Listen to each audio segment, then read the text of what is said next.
अस्सलाम वालेकुम व्यूअर्स, आप देख रहे हैं फार्म हाउस लाइव 23 और मैं हूं आपका होस्ट। चलें आज मैं आपको दिखाता हूं कि सलाद की तैयारी बड़े पैमाने पर कैसे की जाती है। ये देखें,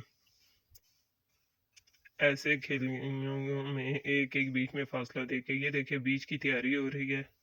बीज को ऐसे छोटे छोटे सतहों पे डाल के उसमें एक एक बीज की तैयारी अलग अलग की या सेहतमंद बीज चुन के हर एक बीज की तैयारी को अलग अलग मिट्टी में बोया जाता है।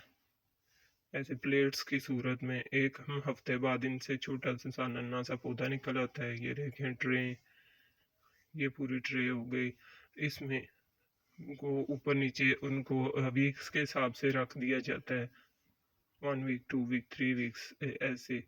फिर इनको वो गाड़ी में तरतीब वार 1 वीक 2 वीक्स और 3 वीक्स के अलग अलग आर्ट डाले जाते हैं। फिर 8 वीक्स बाद ये देखें ज़मीन की तैयारी के बाद इनको ज़मीन के साथ उनका ट्रैक्टर की ड्रिल के साथ अटैच किया जाता है और इनका जहाँ हर ट्रे के जहाँ जोड़ ख़त्म होता है उसके साथ दूसरी ट्रे लगा दी जाती है और फिर इसको ज़मीन में बोया जाता है।